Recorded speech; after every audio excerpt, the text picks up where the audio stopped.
Right, let's have a full morning in the life with your boy on a leg day. Here is the lift that's literally right next to our apartment, right there. Coming down. And I'm currently on the way to the gym. It's 8 AM, I think. There you go. Sorry, just closing the door. 8 AM currently. Woke up at 5:30, did 2.5 hours of work on the growth blueprint, improving the resources in there. Now I am solo driving over to the gym to train quads, which I can't wait for. Yesterday, I was meant to be training this yesterday, but I had the bad shits. So we skipped it yesterday, but I'm feeling a lot better today. And I'm going light with the food because I'm not risking that again. Here's our beast of a car as well. I would record while I was driving, but there's no fucking way I'm capable of that at this point. I am still very much learning how to drive on the right hand side of the road. We've only had like 3 near crashes so far. And the hardest thing is like gauging your distance on the right hand side of the car. Left hand side I can see that, it's absolutely fine, but gauging distance on the right is really hard, and parking, pretty tough, pretty fucking tough. But yeah, our car's pretty good. We've just rented it for a month. I think it's a Toyota. Yeah, it's a Toyota. It smells like fags, which isn't ideal, but we are going to look into buying a car in a month's time when this rental runs out. And to be honest, like, having a car is so much better out here. The Ubers get expensive, but also we just love the fucking independence. So yeah, enough yapping. Let me get on the road, drive safely there, and then I'll take you to the gym. If you want any idea of how crazy driving here is, look at the fucking traffic everywhere and how crazy the road is. Like, people just swerve all over the place. But anyway, I need to go back to concentrating. Okay, we have arrived at the financial centre, DIFC. Me and Evie call it DIFC for short. But yeah, I have to wear my glasses to drive here. Otherwise, it is illegal for me to drive without my glasses, even though my prescription isn't even that bad. But yeah. Oh shit, handbrake wasn't on. And that needs to go in park. See, this is the first time me and Evie have ever, number 1, driven on the right hand side of the road. Number 2, driven an automatic. So there's a lot of, I thought I just got beeped at, wasn't me. There's a lot of learning lessons going on, to be completely honest. There's a lot of things that we're had a steep learning curve on. Yeah. And also they drive like fucking nutters here, and they just indicate and move. In the UK, you indicate, wait for the space to appear, then move. Here, you indicate and move, and everyone else just moves out your way, and it's a fuck of an adjustment, because I drive like a granddad. If you don't know this, I drive like the biggest granddad on planet Earth. Like, I'm a slow driver, safe driver. I was never a boy racer. It just doesn't interest me at all. And driving out here, you have to be very like aggressive with your driving style, and I struggle. Evie, completely natural because that's how she drives anyway, but it's an adjustment for me. But anyway, enough yapping. Let's go and train quads. You can say whatever you want about my driving, but my parking, 10 out of 10. Look at that, 10 out of 10.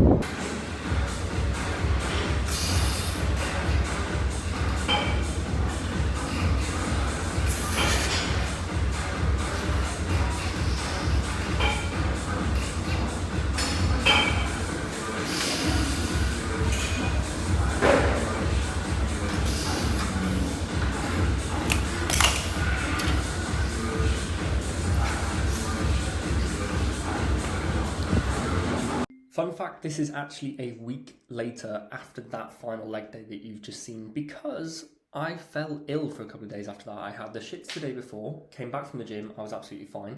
Then I had like a banging headache for 3 days in a row. Evie was really ill, and I just kind of, yeah, I was really ill for like 4 days in a row. I am now fully recovered, and I've actually just been to do that leg day again, and it was 10 out of fucking 10. Training is flying right now. I think I'm probably going to need to take a deload in the next 2 weeks, but the way that I'm going to finish this video is show you guys how I long-term plan, because one mistake so many guys make when they're trying to plan a bulking phase is they just think so short-term, right? They're thinking, oh, what am I training tomorrow? What do I need to eat this week? How many calories do I need to eat this week? Where am I going to be by the end of this week? What do I need to train tomorrow, today? Like, it's such short-term thinking. And what it leads to is, if you're thinking short-term constantly, right? And let's say you then miss a session. You just missed like one of your training sessions. You can then look at the week and go, well, that was a fucking nightmare. What's the point carrying on?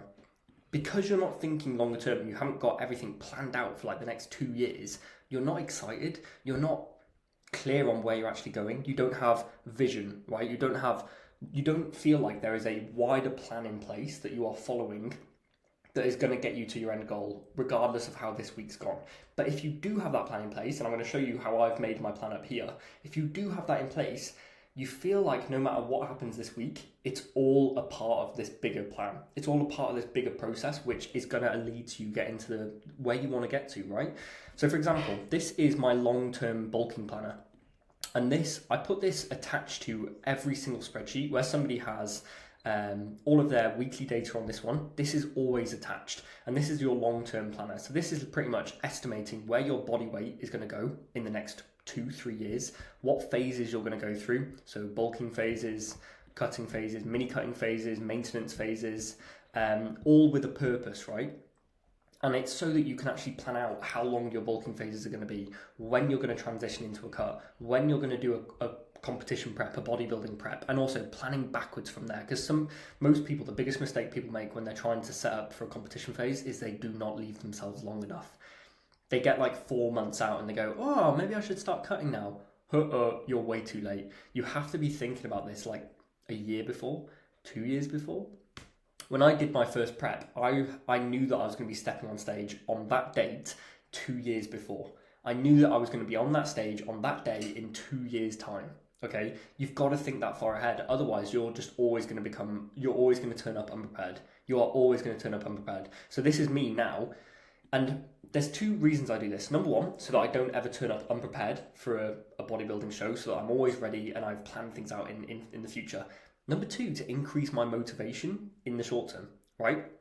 By sitting down and planning out your next year like this, you can go, because at the moment, like yesterday, I'll be completely honest, in my head I was like, fuck, I'm so fucking fed up of bulking. I'm so fed up of just gaining weight. Like my physique it's okay, but it's looking, fairly worse on a weekly basis. Like I know I'm building muscle right now. I know that it has a purpose, but oh God, can't wait for the next phase. I was a bit like, what's the point? As soon as I set up this long-term planner, so I set up my current gaining phase, what I'm going to do after Christmas, I've got a holiday that I've planned in there, and I planned out exactly how long I've got left of bulking before my pre-prep diet starts and before my competition prep starts. I now go, oh shit, I've only got fucking this long of bulking left.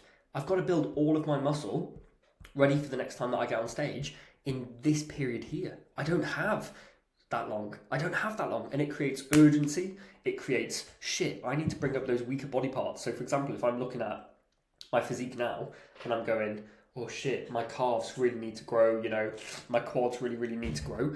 I'm now thinking, fuck, if I want them to be bigger by the next time I'm on stage, I need to make that happen in between now, which is here, and here, which is my birthday next year. I need to make that happen now. Otherwise, they're not going to be bigger next time I'm on stage. So really, really important to do this. And the way that this resource works, by the way, it's really, really easy to use. It takes your current body weight. So this is my body weight when I actually started using this spreadsheet, like there. My current body weight this morning was 81.6. And so it's taken my current body weight and it's estimated me to be between these 2 marks, 81.6 and 81.8, which I am perfectly. It's then said, if I gain slowly over the next 10, 12 months, this is what my body weight's going to do. If I'm going to gain a little bit quicker over the next 10 to 12 months, that's what my body weight's going to do. And you can literally just adjust when you're going to do deload weeks like this. Say if you've got a holiday at this point, or maybe you're going on holiday for Christmas, all you would do is literally just click maintenance there and it'd bring in a deload week where your body weight stays the same over Christmas. So this resource just lets you literally plan out your next 2-3 years like that. So I've planned in, I've got somebody coming to see me in Dubai. Jack, my business coach, is coming to see me in Dubai in 2 weeks' time, which is really exciting. So I've scheduled in a deload week for that, just so I can put all of my efforts towards business that week. I've got Christmas here, which I'm just going to bulk straight through. I'm not going to waste time doing a maintenance or anything like that. If the gym's open, I'm going to fucking be there. I've got 2 weeks of skiing in February where I'm going to take zero training, pretty much, literally just enjoy myself and be fully present during that holiday. And then I'm going to be all guns blazing, mass. And I also think we're going to be going back to the UK for a couple of months during this period. We'll probably be going January, February, March, April, May, in June, which is the 6th. Yes, I have to count my months like that. I know it's sad. So from this period here, probably until August, probably 2 months. So from around about that, I'll be back in the UK training in EP jungle. So what I'm going to do is during the summers, we're going to come back to the UK to see our families for a couple of months. During that period, we're probably going to get an Airbnb in Manchester and train at EP, which is the gym that I was training at previously. If you go to my old YouTube videos, that is where I was training in Manchester. And I honestly think it's one of the best gyms in the whole of the UK / the world. Absolutely wicked gym. And that is going to help me build so much muscle as well, being able to train in EP with that environment, with that kit. Holy shit, I'm excited for that. I'll come back then for probably around September time, have 1 to 2 months in Dubai, and then start my pre-prep diet, so my cutting, the week after my birthday. Do a mini cut there, so get down to around the 90 kilo mark, or a little bit below actually, before Christmas, and then that's when prep will start after Christmas. And I'll probably be skiing again, so that will be these 2 weeks here, I imagine.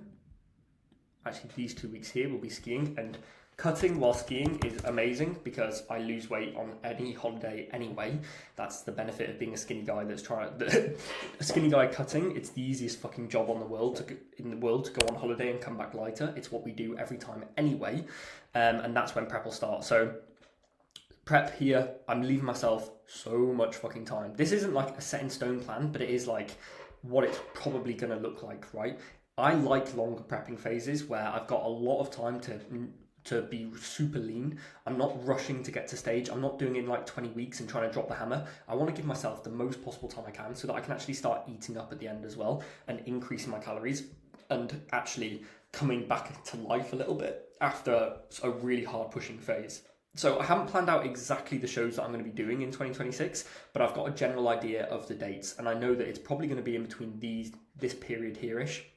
So anywhere from July, late July really actually, late July, the whole way up until like October time. That's probably, end of October. That's when the main show period is. So I need to be in shape pretty much for the whole of that area there, which means all of the cutting needs to happen kind of here. And during that phase, I need to be in show ready condition. So I probably might actually need to be a little bit lighter than this. But anyway, I just want to show you how I've mapped this out loosely. I've put in skiing, I've put in holidays, I've put in when I'm going to be back in the UK, like a calendar, right? This makes me fucking excited. This makes me go, oh shit, you've only got this many months left, of building muscle before you actually start prep and start cutting again. So this is one huge aspect of running a super efficient bulking phase. You can't just do this. You can't just go mass, click mass, and then just go, oh yeah, let's just gain weight until the end. You can't just do that. If you're doing that, you're going to run into roadblocks. You're not going to be focused and you're just going to lose motivation. You need to plan it out stringently like this. Have your deload weeks in on your birthday. Have holidays planned in. Have weeks off the gym planned in and attack it in phases, okay? One very important thing I want to say here though, which is so important, my deload weeks barely ever actually land on these weeks, because what you need to do is auto-regulate when you're having these. You need to actually ask yourself, do you need one? Are you tired enough to have one? Unless it's a holiday or something like that, my deload weeks never actually line up like this. And the plan of action will change so many times before I actually get on stage here. This is just a loose kind of game plan, and then I work from here. But if you don't have any idea what it looks like, you're never going to get there. So I would recommend you go and jump into the growth blueprint if you've never ran a bulking phase before, because you get this resource attached with the ultimate bulking spreadsheet. So it'll tell you exactly how many calories to eat, everything else, but also it will help you plan out your next 2 years. All you have to do is flick that little box and plan out your next 2 years. If you're one of our one-to-one clients, we do this for you. We come into your spreadsheets, We ask what your goals are, ask what events you have coming up, and actually map the next 2 years out for you, and then tell you what our plan of action is. And then together we come to, once we've heard your end of it, the events you've got on, what you think of it, we together come to the plan of action. But if you're a one-to-one client, we'll write this up for you. If you're in the growth blueprint, you have to plan this out yourself, okay? But that is now episode number 6 of the ultimate, what's it called? God, it's bad that I don't know the name of it. Running the most optimal bulk. There we go. Spreadsheet this week, again, my rate of gain is 0.22, which is perfect in between, 0.2 and 0.5, which is exactly what I'm after. So my calories are staying exactly where they are, in between 3004 and 3006. I'm not touching that. We carry on the slow gaining phase from here, and we keep pushing on the training quality and intensity, because I need now to put my afterburners on and build as much muscle as I fucking can before prep starts, especially on my legs. That is the number one goal for me, and that is where the majority of my focus within training is going to. So yeah, any questions, guys, drop them below. And obviously, if you want to grab a copy of this resource or be coached by me one-to-one, hit the links in the description. Catch you next week.